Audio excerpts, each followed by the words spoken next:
Alice Taylor, and I'm a non-binary person, and I call myself a divine androgen.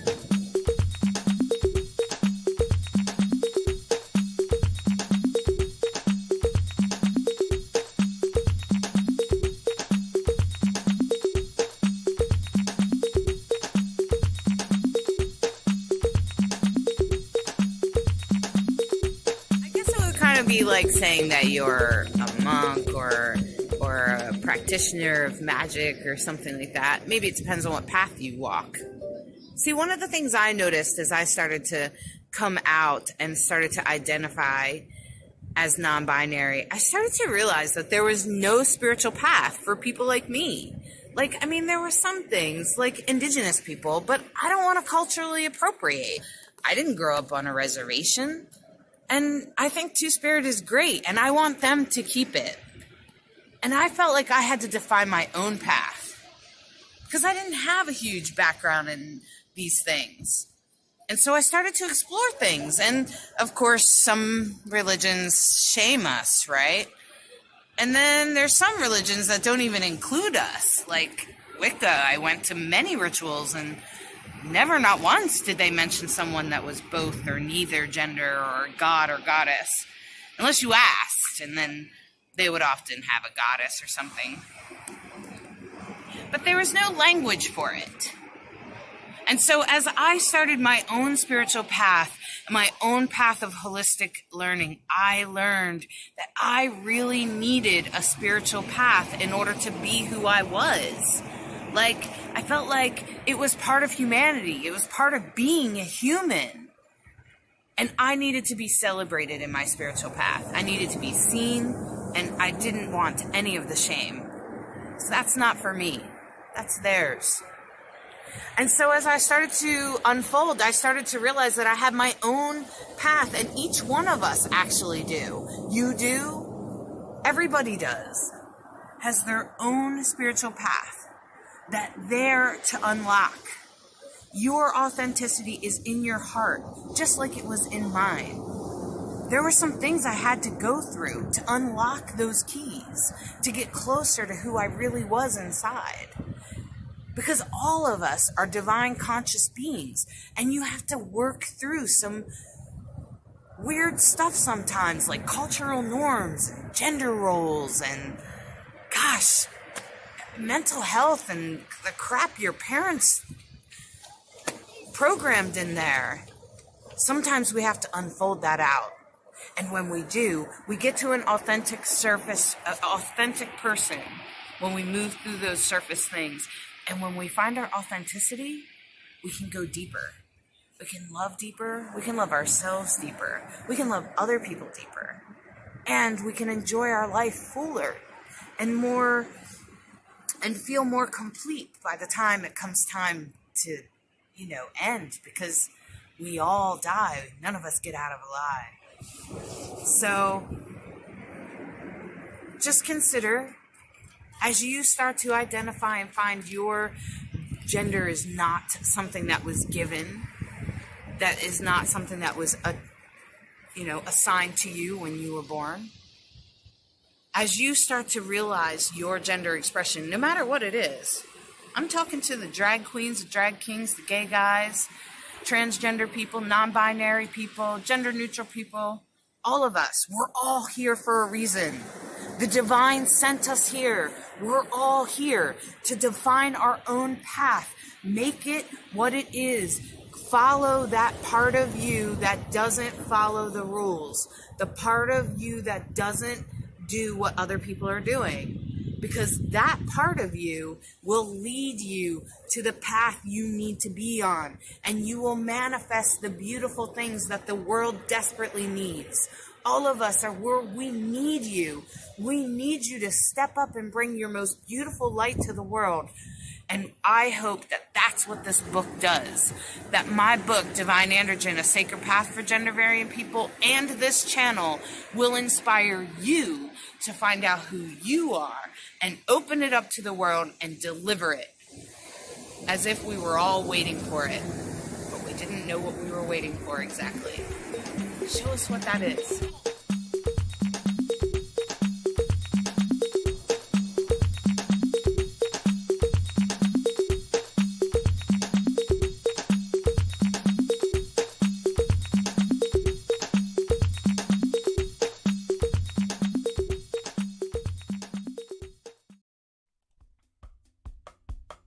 Welcome to Rainbow Soul, an explorative discussion about spirituality beyond mainstream religions. Hollis Taylor, author, psychic, astrologer, and alchemical mage, brings their non-binary perspective together with fellow drag king and trans man Lacrosse Ortiz, a Jewish Taino with spiritual background of exploration that has led him to an atheist perspective.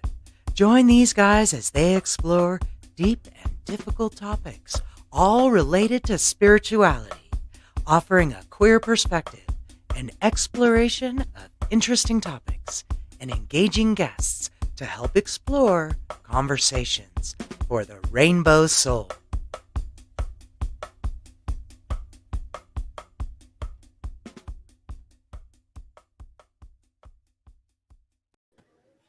Hey, everybody. Hello. So good to have you here this week, Lacrosse. Welcome. I'm glad you're here. And I'm glad everybody's here. Welcome, everybody. I seen Eric was like, woo, first comment. Welcome, Eric. We're glad you're here. And welcome, Melissa. I'm so glad you could catch the show. And, I'm Hollis Taylor. I'm one of the show hosts of the show. And I'm also the author of Divine Androgyny. It's a sacred path for gender variant people. And it's essentially a book to help you understand yourself and celebrate your gender variance and take it in a way that you define. And that's what it's all about. And I'm also a psychic. I'm a witch, and I'm also an astrologer and a psychic medium and the happy host of this show. And and Lacrosse, tell us who you are. Okay, my name is Lacrosse. I am a Taino atheist, Jewish, jack of all trades, master of none. Just an avid learner. I love learning, believing that you can be spiritual without a divine intervention or something divine leading you. I feel we're all responsible for our own path. Please bear with me because my mic keeps going in and out. So I know I sound kind of funky now, so it's probably going to switch up when you start talking, Hollis. So I wanted to give you You sound okay right now. That. Okay. Yeah. Also, yeah, that's me. But before I forget, if anybody has any dream interpretations, please put them in the comments because I don't want to forget. And then we get to that point and then we're like, oh, crap. We need a dream interpretation. So please make sure you put your dream interpretations in the comment so that I can do the best of my ability to try and I pretty much look at it and see what I see. And Hollis usually helps a lot with that. Because I'll be like, help me out here. Yeah. Well, and Lacrosse, I have to say, I agree with Bright Hawk. Great shirt. Yes, Great shirt, please. Show us off your shirt. All right. Look, I'm stepping on my own headphones. It says we are all indigenous to somewhere. Hollis sent this to me, and this is an amazing shirt, but this is the best part. So I don't know if you can really see. Can you see it? Yeah, putting the soul back in queer, rainbow soul. Yeah, that's fantastic. Please make sure you pick one up because I got a couple of more I got to get. My shirt's on the way. Hopefully to be here this week. I'm really excited about the being non-binary is sacred. If you checked out our opening changed a little bit and you see that little circle icon, that's on all the t-shirts. Non-binary is sacred. Intersex is sacred. Queer is sacred. Transgender is sacred. And the rocking part of that is that, like, if you rock that in the world, like, just think about your impact just for a second. Just wear it to the gay bar. Just wear it to Pride, right? And then what's going to happen is all your queer friends are going to go, wait a minute, I'm sacred? Yeah. People always say I'm a sinner. No, honey, I'm here to tell you, you are sacred. And that's what the message is all about. So if you agree with that, check it out. Go to Rainbow Soul. We're getting our website online, but right now it's rainbowsoul.show. If you go to that, it will take you right to our little shop with all of our t-shirts. Support us, Yeah. help us broadcast, help share this video, help us get it out there. And I want to say welcome back, Eve. We're so glad you're here Hi. tonight. We love you, Eve. And Katrina, welcome. Oh, I'm glad you're welcome. here. Welcome, Katrina. I'm so glad you're here. And tonight, that's what's gonna call me. I'm thinking about tonight and our topic tonight, which is actually a great person that I stumbled upon. But the reason I stumbled um, upon this person is because I was looking for people that follow their path. I was looking for specifically for non-binary people like you and I, Lacrosse. Like, I feel like you're following your path as best you can, even though it Absolutely. might change and shift at times, right? I mean, and aren't we following our path by doing even Rainbow Soul, Right. right? Because we're bringing the medicine to these social broadcast things by saying, "Hey guys," or "Hey people, even if you're trans, even if you're gender variant, you're queer, you're sacred, and we're here to prove it to you." And so even that message in itself is following our path. Absolutely. I have to agree because there is nothing more sacred than authenticity. And when you realize that you're living your truest self, no matter what it looks like, and no matter what capacity that you're able to bring, that's sacred. All of it is sacred. I definitely agree with that. hmm And it's an interesting path, and it's an interesting way to go as far as, like, when you start figuring out what you want to do for a living, even if you're making your money at some, I don't know, serving drinks at a bar or whatever you're doing, or cleaning houses or whatever. But that's not always your sole purpose. Your sole purpose could be something else. And we've had some artists on here. We've had musicians. We've had Brighthawk, the storyteller, and clearly those are all their calling. And today, as I was looking for people, so a couple months ago, I was online trying to find people that are non-binary or queer in some way that also were following their path, and I found this artist. And I Mm. was like, "Oh, check out this art. This is pretty cool." And then I started looking closer and I ended up at their website. And I was like, "Oh, this is a non-binary person. They list themselves that way." And wow, they have how many books? And wow, they're a writer. And oh my gosh, their stories include non-binary people. Wow. And I was like, "Who is this person?" And of course, this person's name was Rue Sparks. This person is Rue Sparks. And I was like, "Wow, check this out." And I was fascinated. So I want to introduce all of you, my friends, all of Rainbow Soul, to our guest today, Rue Sparks. Come on out, Rue Sparks. I'm so glad you're Hello. here. Hello, it's great to meet Welcome. everybody. Welcome. Oh, we're so glad you're here. And it's really special to meet someone that's starting to do things that where where your soul is calling. So first, why don't you tell us who you are? So, I'm a non-binary author, artist. I basically just do whatever as far as like combining art and writing. Currently, I illustrate and like the covers and stuff for my own books and things, but before I used to do more heavily art before I became disabled. So but I do hope to start doing some zines down the line as well. But I found it so fascinating what you were talking about earlier about finding your own path, and it kind of made me tear up because I have a bit of a story as far as that goes. So Let's hear it. We love to hear stories here. yeah, so I was kind of on the path towards being like a very career-oriented person. I had an office job. I worked as a graphic designer in like international advertising agencies. Like I was on the cusp of making six figures. Like as an art director, like I was like making it. And it all just kind of came crashing down when my wife suddenly passed away.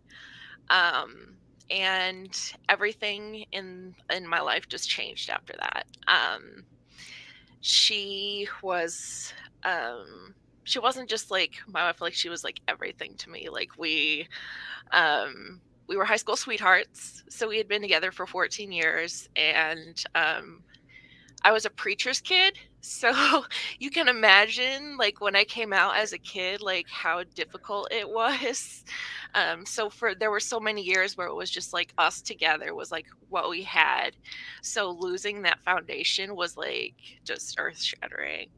Um, and then a few years after that, I actually started developing a disability. I started getting pain in, like, first my hands. I thought it was just carpal tunnel, so I was like, whatever. I'm an artist. That's like part of the game, right? And then it just kept getting worse and worse. Like it went up into my neck and my arms, and then all of a like by the end of it, like nowadays it's like full body pain. And it turns out I have several rheumatological issues, so I can't work anymore. Like I can't do illustration like 18 hour days anymore. So that ended my career. So I lost my family, I lost my career, like all of it within a couple year span. So like when you talk about like paths, like I didn't know where mine was. Like all of a sudden, like everything I knew about where I was going and who was going to be beside me was just like gone.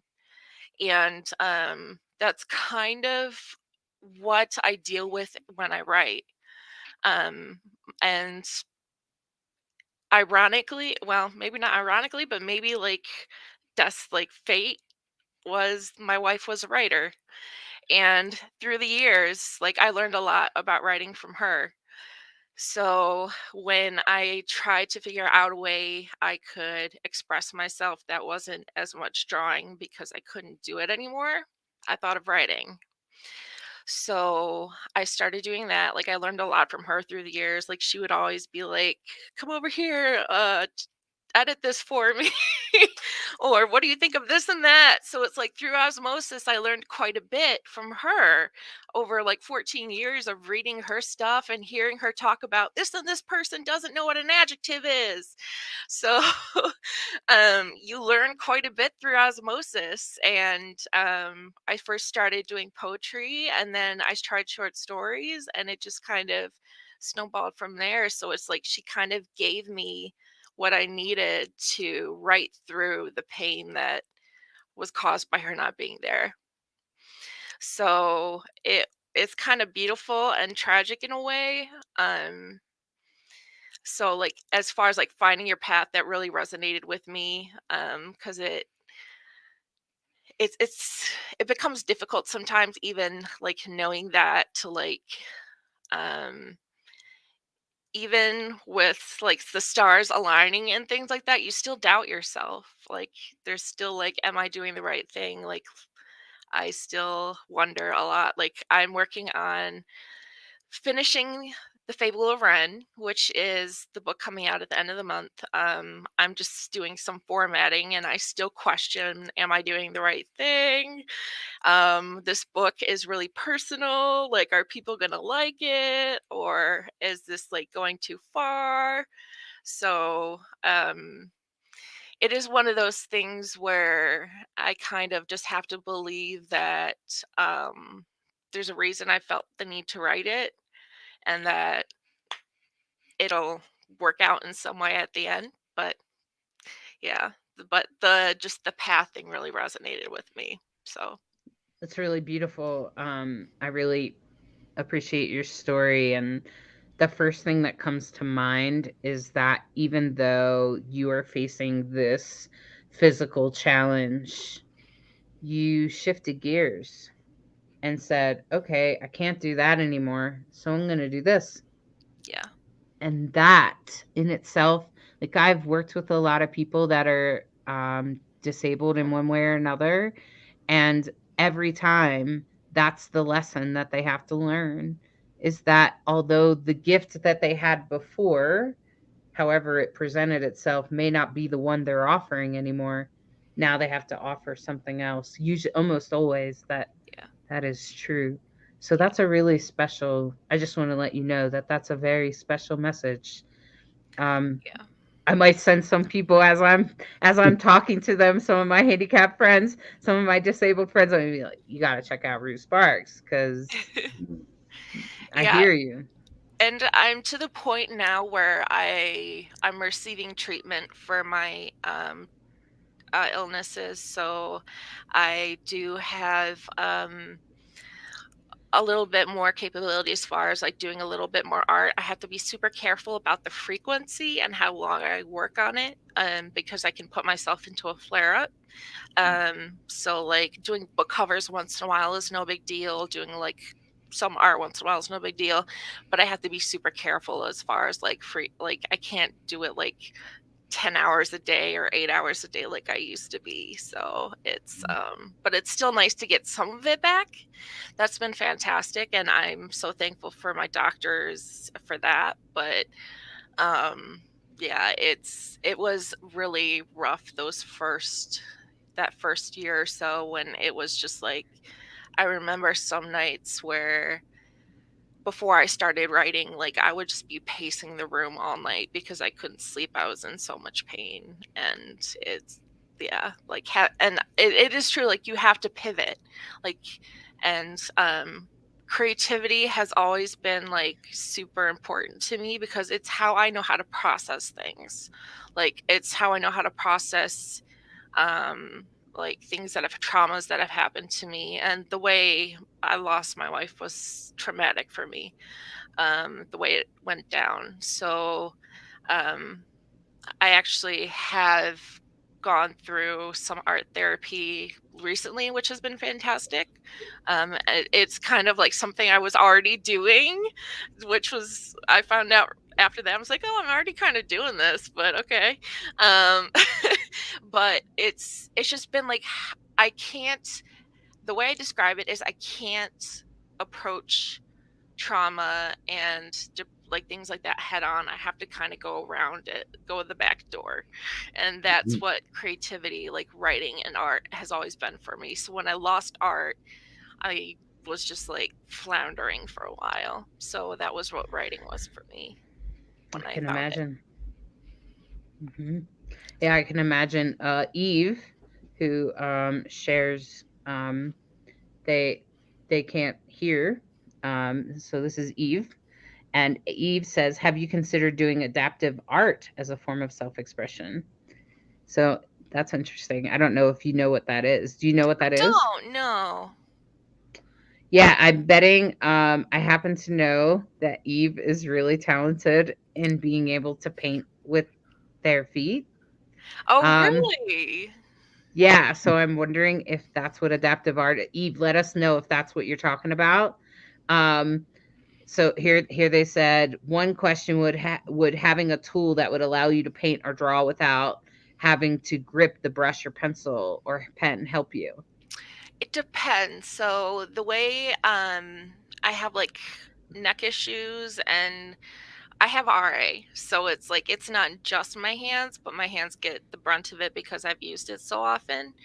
So I get like pain in my feet and everywhere else too. So it's like it's kind of my whole body is just not very happy with me. So that's why writing is nice, because at the worst case scenario, I can dictate. So then I don't actually have to even type.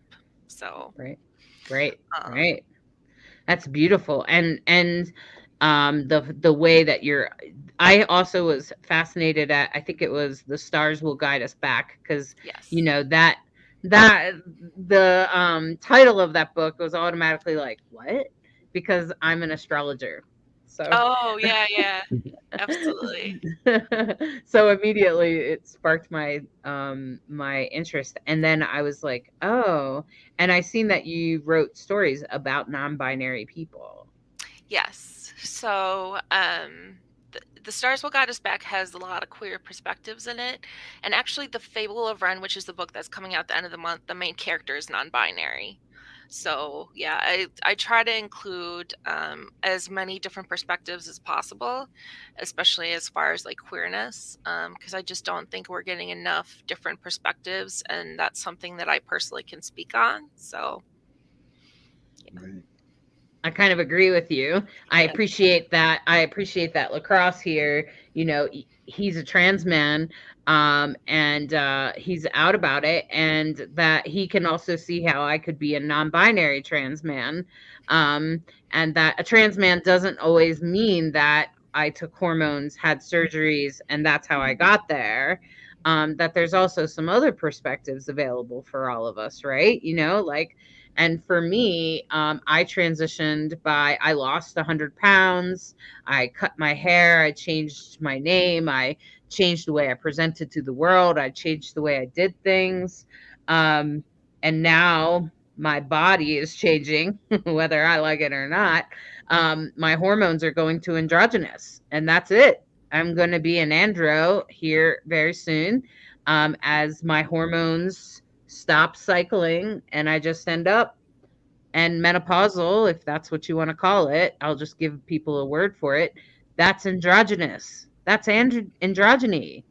That's what it is. yeah. That's why cisgendered women get all upset, because they're leaving their femaleness behind. So I don't know, you know, how you express your binary experience, your non-binary experience, Rue. You want to tell us about that? I lend towards like the agender. Like I'm more of the perspective of like I just don't get it. Like as far as like I kind of just like wear what I want to wear and do what I want to do, and like whatever anyone thinks about it is just kind of like their prerogative. Like if I think something looks cool, then I'm gonna wear it. If it looks male or female, like I just don't care. Like and I think part of that is like I just don't get like the idea of like someone feeling like they're a man or a woman, and that's just like because I'm agender, I just don't understand it. So I know that certain people feel that way, like very strongly, and that's fine. That's how they feel. That's great. I just don't personally feel that way at all. Like I have no connection to it. So like being non-binary, it's just like I have no feelings about it whatsoever. And being agender, I have like no feelings about it whatsoever. I'm just kind of like in my own little hole of like I just don't get any of it. In my exploration of spirituality, the radical fairies talk about male, female, both, which I identify with both, and neither. So it sounds like you're kind of a neither person. Yeah. I'm like, I just don't get any of it. Like, it makes no sense to me. I respect it. I just don't get it. So I've met other people like you. Yeah. I've met plenty of people that just don't get it and don't bother to pick up any of the gender roles. yeah. And then of course we have gender fluid people that change, you know, within the hour, and that's okay too. And I think all gender expressions are sacred, all of them, including gay, like a gay guy that's 50 something years old that's a little effeminate. I think he's gender variant. I define him as gender variant. And I would define a masculine lesbian, for instance, as gender variant, because they're pushing the gender, they're pushing it, even if they're not aware of it or whatever. And drag queens, like, you know, like Lacrosse and I are from the same drag family. So I know a lot of gay guys that are not trans at all. They're just gay, and they just happen to wear a dress on stage. Right, Lacrosse? I mean, that's about as far as it goes. That sums it up. That's all it is. Right. You know. Yeah, and I think those people are also gender variant. So when Mhm. I say gender variant, that's how I defined it. It's the ultimate umbrella Yeah. for anyone that pushes the gender boundary. Yeah. I know not everyone defines gender variant that way, but that's how I defined it. I defined it that way in my book too for you. I just think that we need an umbrella term Yeah. That makes that sense. that includes everybody, including the effeminate gay guys, drag queens, kings, everybody, including you. That's like, I don't get it, right? So even that saying, I don't get it, that's also part of the gender revolution. And so therefore you are sacred. So in There you my go. perspective, therefore you are That'd sacred. be the best pin. I don't get it, therefore I am sacred. That's my pin. I need that. That's yours. Okay. Mhm. And so Melissa Bayer says that the younger generation, the younger generation are calling themselves pan. Melissa, I think you're talking about pansexual, which is a person, unless I'm missing something else. Pansexual person is a person that's attracted to a person, not a gender. Right. Like they're not attracted, right? Is that how you understand it too, Yeah, Lacrosse? because How I'm about you, pan. Rue? Yeah, you're Yeah, pan. I'm that's that pan. well, I'm ace actually. So, Mhm. yeah. So what's the difference? You want to help us? Between pan and bi, or yeah, pan Well, is like uh or between pan and a gender variant, or well, a pansexual person is a person that's attracted to all genders, yeah, right? that's my And you Yeah. said understanding. you're Yeah. ace. Yeah, You I'm said you're ace. ace. Yes. So like I'm asexual, so I just don't have attraction. So, Okay, you don't even feel non-sexual attraction? romantic, yes, but not sexual. So, Okay. Yeah, I have asexual friends. So that's it's all part of our all of our expressions, right? And so Melissa, I think what I'm just trying to say to you, Melissa, is that pansexual is more like being attracted to everyone no matter what their It- gender expression right. is. It's seeing the person, not the parts. Like that's yes. how I consider it. Like if that person I vibe with, and everything is really great, I don't care what they're carrying. That means nothing to me. Because to me it's all about what's here, your spirit, your mind, your heart, your soul. Everything else you can work with.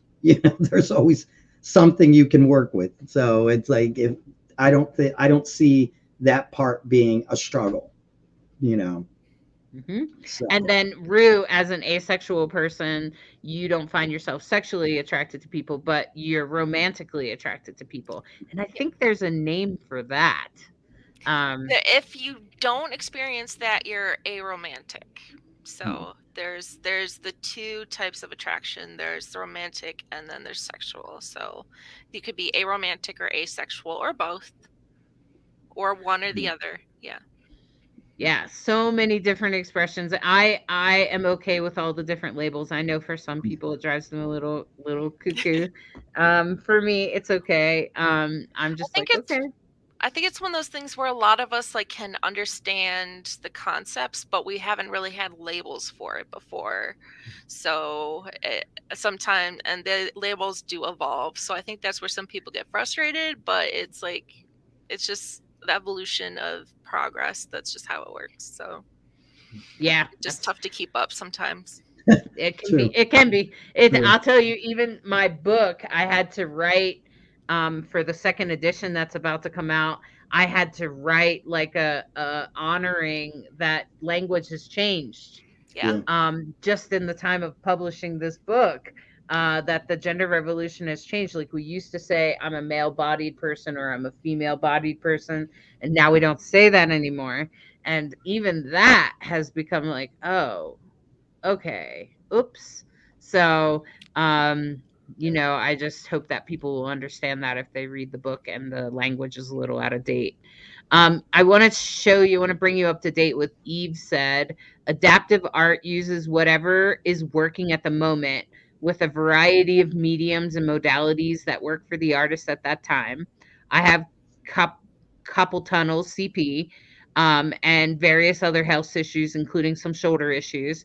I paint or draw with whatever works, but I actually designed a device called 2Z Point for helping attach pen, pencil, paintbrush, or even crochet hooks, utensils, or toothbrushes in a way that it can point I can use to help me do more things by hand than I could.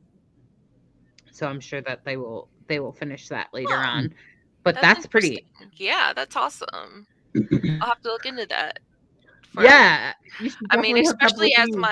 because my illness is degenerative, so it's like even if I can do things now, and anyone who does have degenerative illnesses, I think it's good to think ahead. So I would agree.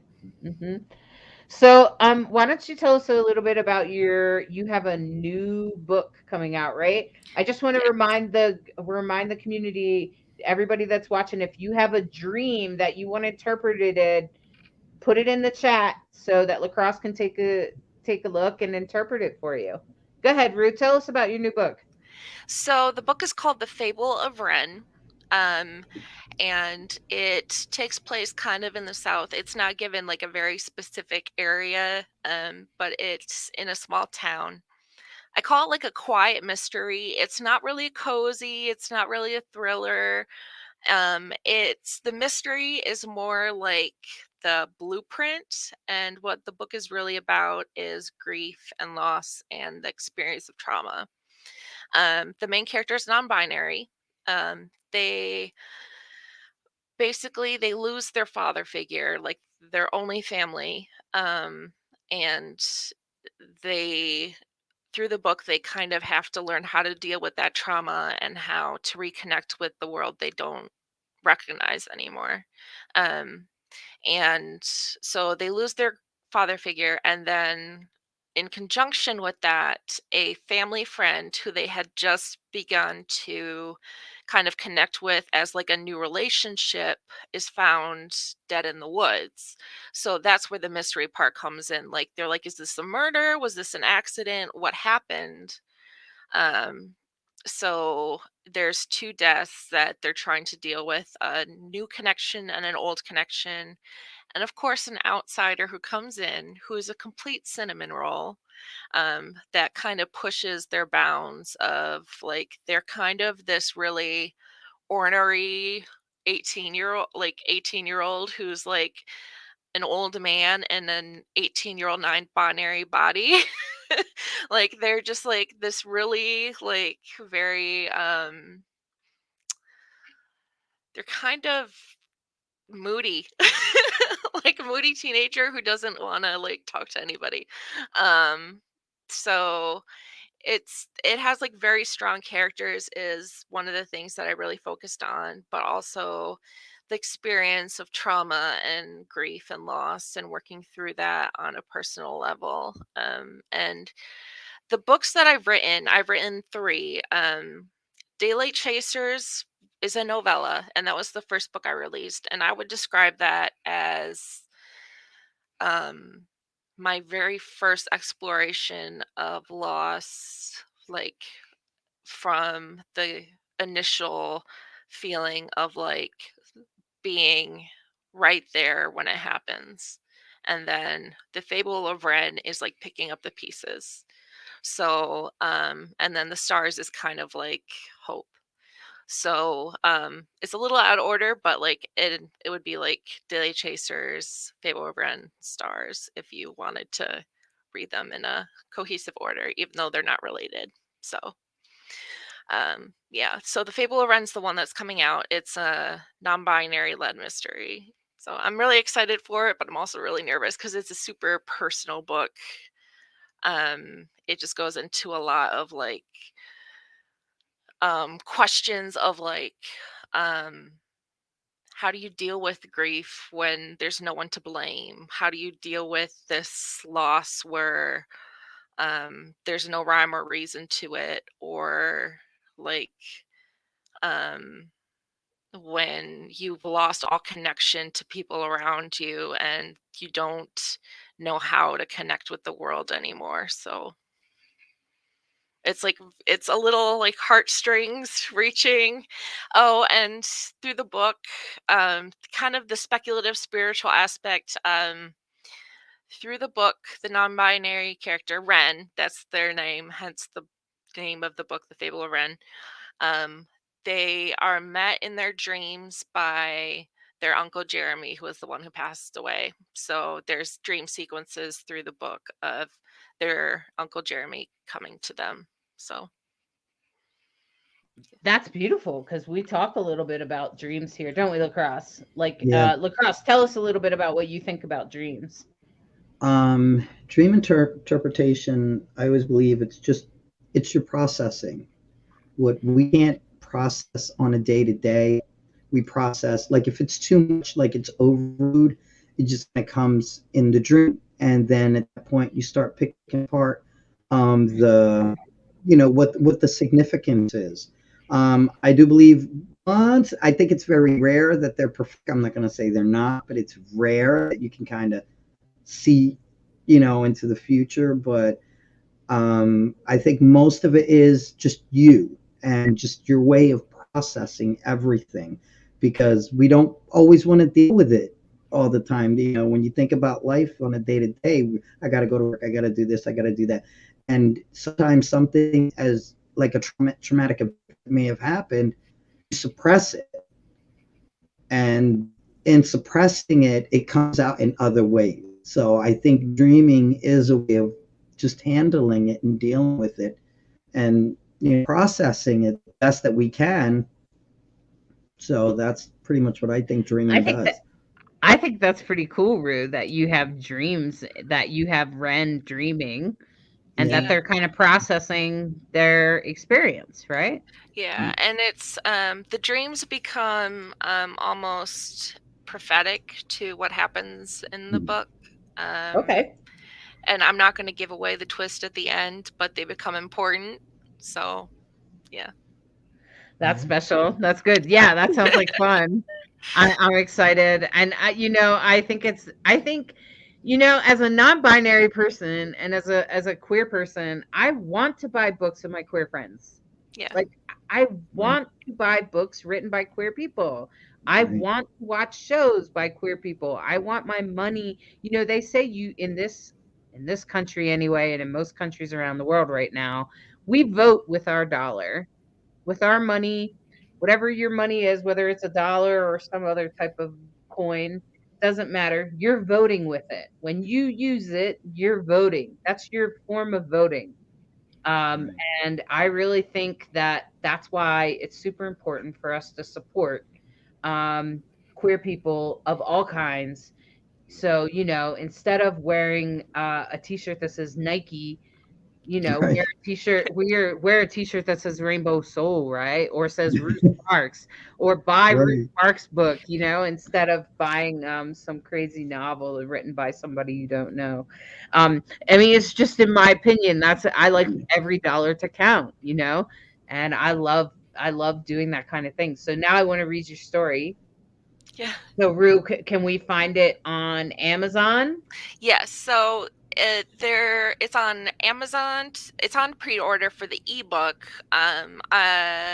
There's also a pre-order for autographed paperback version on my website.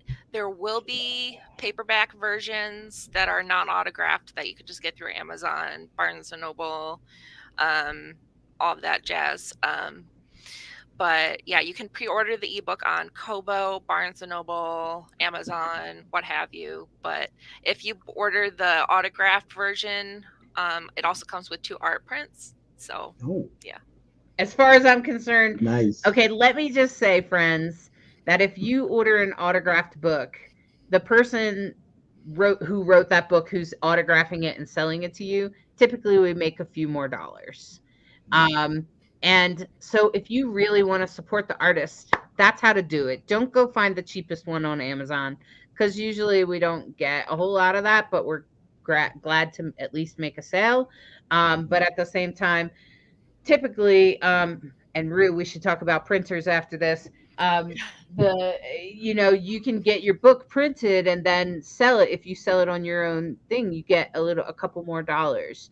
So I just want to tell you, friends, that if you don't know a lot about publishing books, that I can probably assure you almost all of us make a little bit more if we autograph it and we give you a special gift with it. That's why we're doing that, because we want to show you that we appreciate you, and the money comes directly to us, right? Yeah, and I tend to go a little overboard with the book boxes. So like the bookish box and like the unboxing things. Like I tend to go a little overboard, and I like for this one, just a little bit of a teaser. Like I ordered these art greeting cards from this artist that have wrens on them, and like tags with wrens on them and everything, and then I have their business card in there because I like to support local artists and stuff. But yeah, and then I wrap them, and I just like to make it like an experience instead of just like, here's a book, just throw it at you in the mail in a mailer or whatever. So I like to make it like something special for people. So Well, I appreciate that, because I'm definitely one of those people. I'm with you, Eric. Buy direct from the artist or author whenever possible. That's right. So Lacrosse, it looks like we have a little dream. You wanna check it out? Did you see Katrina? It's their first time here. Katrina, I don't know your gender pronouns, so I'm going to use they until you tell me otherwise. Katrina says, I was with a group of witchy friends. Yes, I'm a witch too. Great. Welcome to the witch group. We were living in this apartment complex. Could have been a college dorm type of setting. We were talking about a negative energy or entity that dwelled underground right under the apartment complex. So we had worked together and subdued the negative energy, the entity the previous year, but it was starting to resurface, and we needed to study up on our magically witchy stuff and get ready for another big ritual to cast out the negative entity again. Okay. Well, to me, once again, this is my interpretation. This is just what I see. I don't speak for everybody or anything like that. Basically, it's just dealing with the day-to-day crap. That's what it looks like. In the first part, you're maybe in a dorm. Negativity's coming from downstairs or underneath. That's just, to me, it seems like just where you home, like you're dealing with this negative stuff in and day out because it was your home. So I think it's just dealing with that negativity all. And then you do this big ritual, you get rid of it, but it never stops coming. The problems never stop coming. The issues and situations never stop coming. The struggles never stop coming. So all you can do is prepare for the next one and get stronger. So each struggle that comes, you prepare bigger and better for the next one. And then the next one comes, it's like these waves that come in. You prepare for them. Like, I don't know if you ever go to the ocean, but when you go to the ocean, there's a big wave. You brace yourself. You get ready for that wave, and the wave comes and smashes you, knock you a few feet back, and then you head back in further. It's just going to keep coming. And what I'm getting from that is that it's just you dealing with the fact that you're dealing with your struggles, you're processing, and you're preparing. I think it's a really good dream too, because you're preparing. Most people just, oh man, I wasn't ready for that. But even in your subconscious, you're like, no, I got to get ready for this, because another struggle is going to come and I got to be more prepared. So that's kind of what I got. Yeah, that's well said. I totally, great, Katrina. Thanks for letting me know your pronouns. It sounds like she was definitely the only thing that occurred to me. Oh, okay. Is there another part here? Yeah, I think there's another part. We divided our group in half, with some focusing on light and love energies and gods and goddesses, and the others focusing on the darkness energies and dark gods and goddesses. I chose to work with the darkness energies and dark gods and goddesses. We were going to work with the goddess Freya. Okay. I still get the same thing. Yeah, same thing. The only thing I would add is that I'm wondering, Katrina, how much time you spend with other witches. Or maybe that since COVID or whatever, I'm sure you've spent less time with those people, or maybe you might be craving group ritual space, because there's a difference between doing a ritual in your living room by yourself and you know this, Lacrosse, and doing a ritual with your community. There's a difference. And if you're missing that, I also wonder if your brain is kind of like creating that because you're kind of It missing needs that. it. Yeah. Definitely, because we all need a community. Right, exactly. And I think that which is when we do stuff together, regardless of how we do it. And then the fact that people were divided between the darkness and the light, and she had to choose one, that reminds me of our culture right now. Yeah. And not that either path is right or wrong, but there's definitely some choices having to be made right now in our culture. So I think it is. I agree with Lacrosse that it's a reflection of your everyday life. And I also wonder about your desire and need to be with community and to do ritual with community.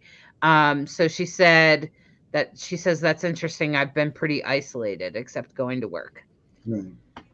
Right, Katrina. So that's what I'm thinking, that you might be feeling a little bit, especially dealing with everything that we're dealing with, right? Like, I don't know about you guys, but like there's a lot going on in the world. Yeah. Like, we got this virus, and we got politics, and we got this. Here comes another wave. Here it comes. Hold on. Yeah, I was about to say, brace yourself. Here we go. Here comes another one. Yeah, I've found that I've always been like really solitary. I've only recently started like getting into spiritual things at all because like I said, I was raised a preacher's kid, and then I was atheist and then agnostic for a long time. So then I never really got involved except for like an occasional like almost like a universalist group. But I've recently started getting involved in a group, and it's just like it's so different. Like it's definitely a different energy to be around other people, and it's just like, as someone who's only ever done like solitary stuff, it's just been like mind blowing, like the difference it makes. So yes. Yeah, I know that, Lacrosse, you've done both, right? Have you done solitary? I know you do community. Yeah, I do. Like, I sometimes do my own thing.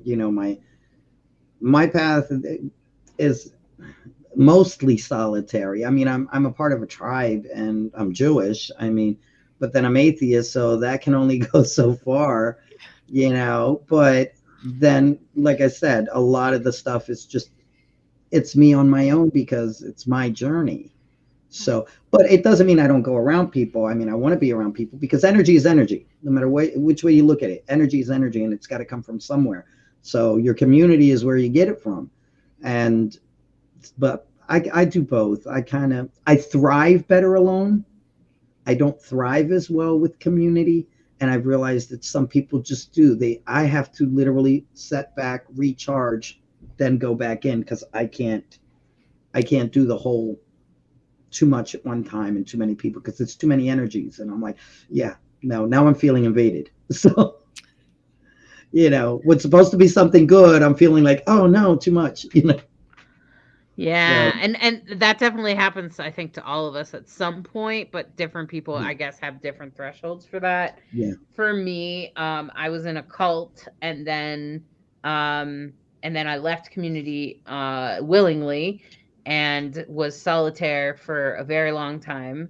And then eventually I thought, well, maybe some people might be okay to be around. Literally, that's exactly what went through my mind. After being in a cult, you're a little like, I don't know.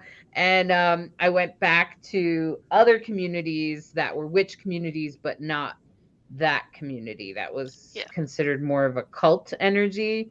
It was very abusive and toxic community. And and everybody agreed with me. So I went to the other communities, and everybody was like, "Oh, you went, oh, you poor thing. Oh." And I was like, "Oh, so you guys know about that place being toxic. Oh, okay." And and then I felt, but at the same time I still struggle in communities sometimes to be seen, especially as a non-binary person. And but the witches community is a little bit better about that. And I was traveling the country, and we would go to a different pagan event all over, from Massachusetts to Ohio to Oregon and Cal and Nevada. And all over the country. And different communities, I had different experiences.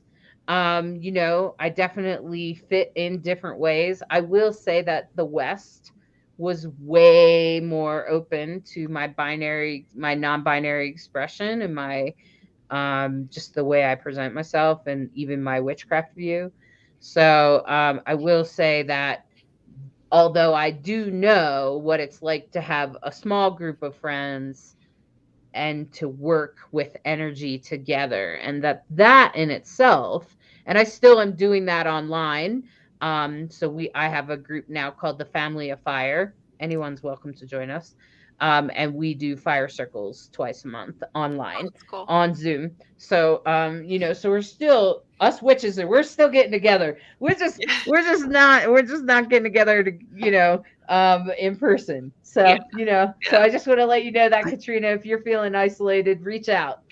I had Yeah. also realized, because like you were talking about going through these cults, like I had gone from, assemblies of God, like through religion, because I grew up Pentecostal, assemblies of God to old Mennonite to, I had jumped all these looking for community. And weren't you Jewish? You were in a Jewish. Yeah, and then I found out I was Jewish, and then I had to return to Judaism, and then end up at the Orthodox, and then like it was just all this jumping, and to the point like I ended up leaving that, and I jumped in the drag community. No matter what community you look for, and this is one thing that I learned. Like I said, it's not for everybody, but for me, you're gonna grab people along the way, but you don't have to stay there. And I realized that, yeah, just because you find the community doesn't mean you have to embrace the entire community. Your community, I don't know if you ever saw the video No Rain by Blind Melon, and it's the little girl tap dancing, and she goes from place to place looking for her bumblebee people, and then at the end she finds them. And I said, and literally ever since that song came out, I said, I'm on a journey for my bumblebee people. I'm just finding them as I come along. And the real bumblebee people stick with me. You know why I'm laughing so hard, Lacrosse? Because I have a witch friend, and she said the first time she went to a witch event, it was like being finding the bumblebee people. So I'm just like, so I just figured I'm just looking for my bumblebee people. I got tired of expecting people like full communities to embrace me, because it's not going to happen. At least not for me. I mean, some people it does, but for me, it's not. I think my journey is kind of, okay, you know what? I'll keep you, and you can stick around, and, and be picky, and then at the end, I have my bumblebee people. They're just all over the place. They're not in one set place. So. Yeah. And I've definitely had that experience, Lacrosse, for certain, traveling around the country. I love what Eric said. He said, find them bumblebees. Find them bumblebees. That's right. And I'm so glad that you came on the show today, Rue, to share with us your art and your just the beautiful, and you guys should definitely check out Rue's website, because their art is pretty spectacular in my opinion. I really like the art for the Fable of Wren and The Stars Will Guide Us Back. I really enjoyed the art for that. And I hope that you are able to keep creating at least some art. And I am so glad that you figured out that writing was a way to process what you had, because I think we all have something, right? Like something in our heart and our soul that we're supposed to share with the world. And sometimes that thing can be fairly small, or maybe not so small. Could be just growing food, right? Or it could be writing books for non-binary people, right? Or with non-binary characters anyway. So what did Eve say? Eve said, "Your path hit many of the parts of my own. I'm happy you found your path beyond them, as I know how much of those specific communities can traumatize our lifetimes." Yep, Yes. Eve. True. They sure can. They sure can. And I also want to let all of our viewers know. I wanted to mention it while everybody's here. Is that we Rainbow Soul is going through some. We're going through some shifts. Don't worry, we're not going anywhere, but we are growing. So that's actually the good news. The good news is that we're finding ways to grow. And so you might notice some changes, including that the show is going to be a little bit shorter. We're actually experimenting with how long it should be. And so I just wanted to say that out loud, so that the community, if you have an opinion, if you have a show idea, you have a person that you're like, oh, this is a non-binary person or an ally, and Hollis, you should really get them on the show. And Hollis and Lacrosse, you should do this, or whatever it is, whatever your show idea is, please get in the group, and there's a post in there just for that.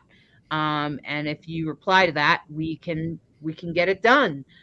We're booking our every Sunday. We try to make sure we have somebody to be on here. So I'm so glad that you were able to come this Sunday, Rue. Yeah. And I'm gonna do a tarot reading here in just a second. When my tarot cards show up, they are around. They are around. Here they are. I have other ones behind me, and this set I have in my. It's been kind of a busy couple of weeks. So, and Rue, do you have anything else you'd like to share with us today? I actually have a dream that I'd be interested to hear Lacrosse have an opinion on. Cool. Go for it. Go for I it. have My thoughts on handy it, dandy notebook. but I have thoughts on it, but I'd be interested to see if I'm right or if there's an alternate interpretation. Cool. So basically, it's very fragmented, but there's someone who I get a feeling is some sort of god or deity, but they're dressed in like a suit jacket, white shirt, and like black jean pants, and they're painting a wall in this outfit for some reason, but they're like painting it in like a not straight line, and they're talking to me as they're doing it. And the first thing they talk about is how that humans don't have the ability to affect dreams, and I'm arguing with them for some reason, because apparently that's what you do with a god. I don't know why. So then I actually physically to prove them wrong, I physically woke up and then fell back asleep into the dream, and it was like nothing had, like no time had passed, and they said something weird. They said like, well, you didn't like go into the shadows or something, or you didn't throw the shadows. And I'm like, what? But then that changed to like some time passing, and then I was arguing with them again, because apparently, yes, that's what you do with the god. And they were refusing to teach me something, and I don't know what it was, but they were saying that they don't teach humans that because they use it for personal gain,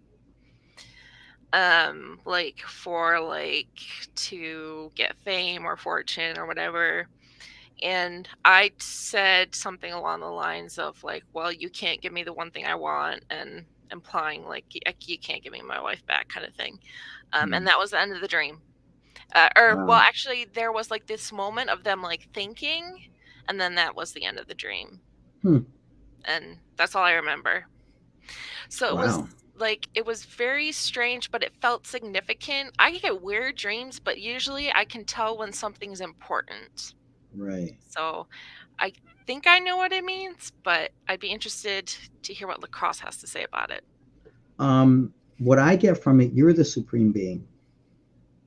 Oh. You're, I mean, I always say, you know, for people who do have a biblical background, we were created in his image or their image or her image. I don't know, but we were created in a image, which means we're just like them. So we have the ability to create, bring into existence all those things. So I don't know if that's a little maybe, and the fact that it's funny because you didn't mention a gender. You just said it had a white jacket, white shirt. Yeah, they seemed androgynous. Yeah, so that's why it pegged me as you. Mm-hmm. That it's you. Painting on a wall, artistic, but you're not doing a straight line. In other words, you're getting out of that box. You're getting out of that. No, I don't have to follow the rules now. This is my creativity. This is who I am. This is my existence. And the fact that you're arguing with yourself because a part of you is like, no, stay in the lines. You're supposed to do this. There is a system to do this. So you're arguing, you know, and then it tells you, well, you know, you can't control things. And you're like, no, I'm going to show you I can control things. I'm going to wake up and come back. And you did. So they're showing you your strength in overcoming. Then from there, saying that you didn't go into the shadows, it almost seemed like accusatory. And you're like, no, I've been in the shadows. I have been there. You can't tell me where I've been. So it's kind of like this inner battle within yourself. And, you know, the refusing to teach yourself for personal gain, I think that's just you keeping yourself humble and keeping yourself on a real level headed thing. I don't think it's that you don't want to teach yourself. I think that's a little fear because you don't want to get big headed. You don't want to forget who you are and where you came from. So, and once again, arguing with yourself. I think this is this constant battle that you have going on, but you are the supreme being. You're sacred. You know, that's what this whole show is about. What I thought, but I love You're it. sacred. So, and, you know, wait a minute. What was the other one? Okay, you can't give me the one thing that I want. And that to me was the most impactful, you know, because you can't get it back. And I'm sorry. I'm so sorry for your loss. But despite that, you know, that person thinking about it, you're like, yeah, then I guess what you think I think is important isn't. So it's, once again, you coming to terms with it within yourself. Yeah, money's good. Yeah, this is all good, but this can't be ever replaced. So I think that's just you with yourself. So yeah, you are the supreme being. You are your own supreme being, if that makes any sense. That is wow. That is really amazing. I love it. That just blew my mind. So whoa. I'm good at interpreting other people's. Me, I'm just like, oh, my ostrich. I had an ostrich that ran away with a pen. Yeah, I have a stupid dream. Yeah, I don't know what the ostrich means, but you know what I just thought about that, Lacrosse? An ostrich is usually, you know, they stick their head in the sand. Yeah. Are you ignoring your desire to write? I think I'm always sticking my head in the sand. I'm ignoring all gifts that are given to me because I'm all like, it's that Libra. Shouldn't I? No, maybe I should go over here. No, I should go over there. I'm always running. I was thinking about, like, you had once told me that you like to blog. And I was like, oh yeah, I like to diary. I'm not a good writer. I don't write well, but I like to blog and like just vomit things, and however it comes out. And then I'm just like, yeah, I don't know how people will take that, because some people, you know, I can't even get text right, you know, it'll get kind of messed up in translation. So I'm just like, nah. So the editing process can be a pain in the ass. We can definitely all relate to that. Yeah. Yeah. But sometimes blogs are just that. They are just somebody vomiting on a page, and that's okay, really. I've read blogs like that. Yeah. Because I'm just wondering how that, you know, person is doing, or what that person's thought process is, or especially for a trans person or a non-binary person. That's how my book started. It started as a blog. It was called Do I Have to Change? Do I have to choose? Sorry. Do I have to choose? So yeah. Well, I hope that was helpful. Yeah. I think it was very helpful. It sounded like it was very helpful, right, Rue? Yeah, that was great. Wow. That was really Eve said that makes sense because Ostrich Feather Plume, the supplier of the quill, ran off with the pen. Those frustrated writer. That's what I was thinking. I could definitely agree with that. I am very frustrated because it's like I do this and I do that and then I do here and then that's why I did the Master of None, only for the mere fact this is like, look, there's just too much. I'm too complicated. I can't limit to just one little thing because I'm just too complicated. So I said, let me do Master of None because that's what I am. I'm a master of nothing. So if I do that, I could just talk about anything. You're a master of exploration. yeah, I'm a professional student. Well then. Eve said, yeah, have you been having creative blocks recently? So, I don't know if it's blocks. I don't think it's blocks. I think it's just more I'm my own worst critic and I'm harder on myself than I am to anybody else. And if I don't feel that I am putting 100%, then I need to step back until it comes back around. That's how I function with everything. So, well, you can check out Lacrosse's Master of None classes. They're kind of like exploratory times with Lacrosse. And just little patches of wisdom, little nuggets I give. That's my thing. Well, you can follow his page there. I put it in the bottom of the video there, you friends, so you can check it out. And Lacrosse, I can even put it up in the chat. Eve said, might I suggest a creative writing blockbuster by writing a fun story about an ostrich running away with the pen? Okay. You know what? This is where Bright Hawk is going to have to jump in on this because I'm going to need her help. I'm going to need the help. Oh my gosh, that would be so funny. All right. Okay. I'm trying to bring up your Master of None page so I can share it with the group. And I have been shuffling the cards while we've been chatting. This is the Love is Love deck. It's also known as the Pride deck. You can order it on Amazon. And I am sharing the Master of None link right now in the chat for everybody so that you guys can just click on it. And so I hope that you follow his page and get on there. And as I shuffle these cards, I ask that the cards that come through are for anyone listening live or recorded later or however it comes through. That's how these cards are meant to fall. If you hear something that resonates with you, it's for you. Just take it. Take what you need and leave the rest. Because if something is not resonating for you, maybe it wasn't meant for you. Okay, so there is a group here. So be sure that you take what you like and leave the rest. And this is a collaborative deck. I always like to point that out. This is a collaborative deck. And in that, what that means is that every single card is done by a different LGBTQIA artist. And that's what makes it beautiful, because everyone is sacred and everyone has something to offer the world, even you.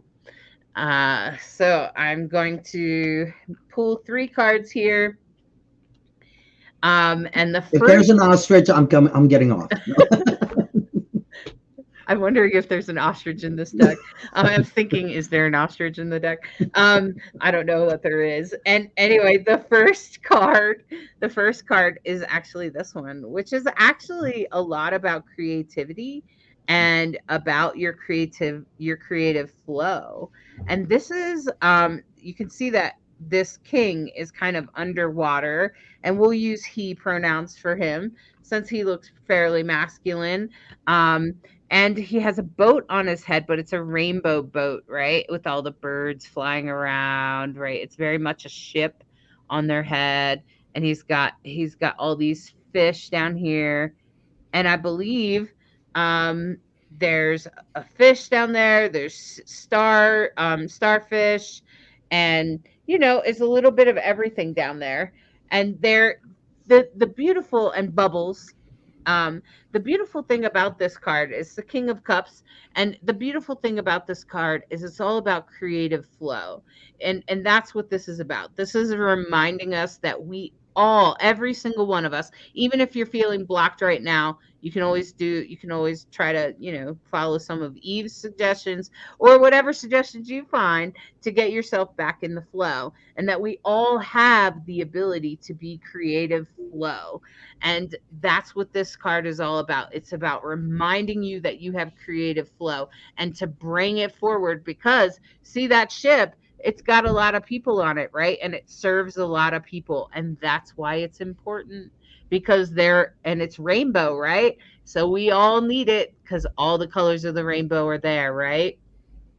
Now, the next card is about heartbreak. So if you've recently had some heartbreak, or all of us have experienced some sort of heartbreak in the past. And this is a very special card because as a heartbreak card, it's also about that heartbreak has a sunrise in the behind, you see. And it's also kind of like a stained glass. It kind of looks like a piece of stained glass, right? It looks like something you could see in a church or something like that, right? Because it kind of reflects like that, and it's meant to reflect like that to remind you that heartache, what are you to learn? So when you're having the worst of troubles and you're done crying, you're done punching the wall, you're done ripping your hair out, then and you're ready to calm down and move on, just think to yourself, okay, what was I supposed to learn here? What was I supposed to take away from this?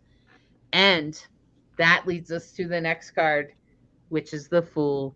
And check out this non-binary person with their cute little dog, which I totally appreciate because I love dogs. But that's a companion. A dog is a companion animal, and they very much are very bound to us. And you can see on their backpack they have a rainbow flag, and that's meant to indicate that they are indeed queer, and that this is the Fool's journey. That means the fresh journey. We're all on a fresh journey. We've come through COVID. All of us have had to shift something. All of us have had to shift our social life, our work life, the way we live day to day. How do we live in our house? Or now we've always lived in our house this way, and now everybody's doing it. And so there's also that. And however COVID has come for you, there's something that's fresh, and it's probably presenting itself right about now, and it will continue to unfold. I'll tell you, for the astrology will support you until into 2025. It will slowly unfold, and you'll slowly find out exactly what that journey held for you. And that's what the Fool card is all about. It's about the beginning of a journey, a fresh journey. And that means the newest things, the freshest things that have presented themselves, and you're like, I don't know about this. Be open to it changing. Know that it probably will change, and that you're on a fresh journey, and that's okay. So just remember your creative flow. It is what it is.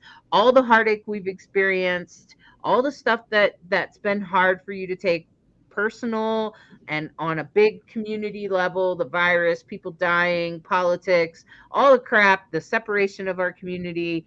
That's what this is about. It's to remind you that even in that, there's a lesson.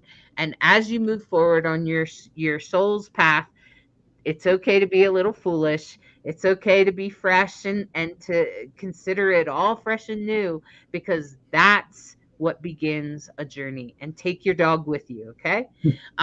So you have a companion. This is also to remind you of your companions, whoever or whatever they might be, animals or whatever.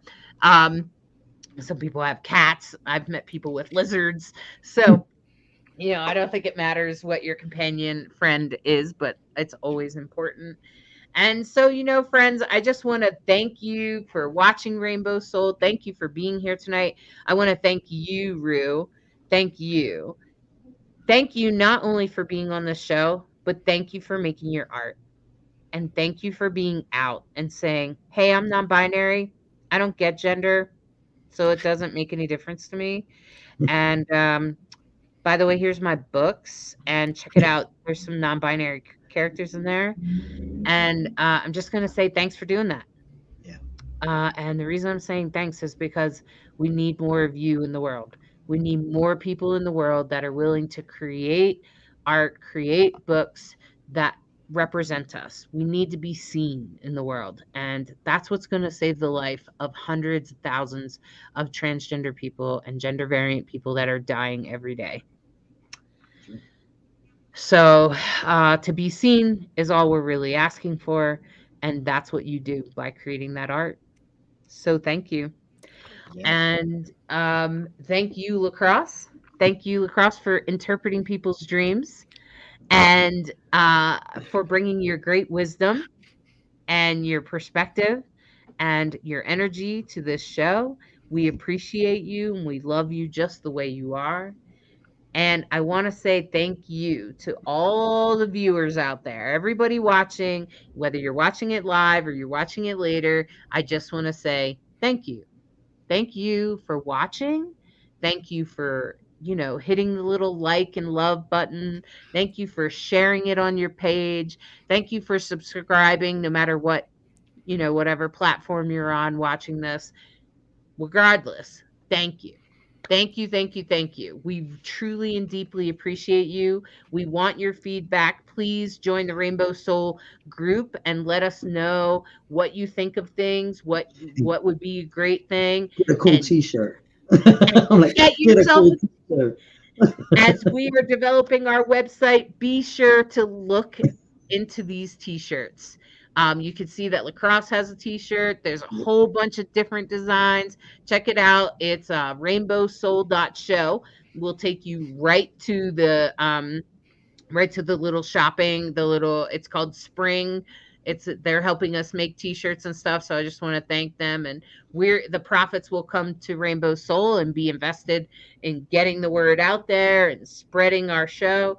So that's what it's all about. And I want to thank you all for sharing, liking, subscribing, whatever you got to do. Thank you, my friends. We appreciate you. We love you just the way you are. And remember, even you have an important thing to bring the world. What's your magic? We want to see it. Email us if you got something special to share us. We would love to hear it. Good night. Good night. Thank you for watching Rainbow Soul, a queer perspective on spirituality beyond religion. We appreciate you sharing the show on your timeline. Follow us on social media of your choice and join our Facebook group, Rainbow Soul. We want to hear from you. Share your topic ideas for Hollis and Lacrosse. Explore upcoming shows and interesting guests. The Rainbow Soul Facebook group, where we build community of questioning seekers. Rainbow Soul, where spirituality is our medicine.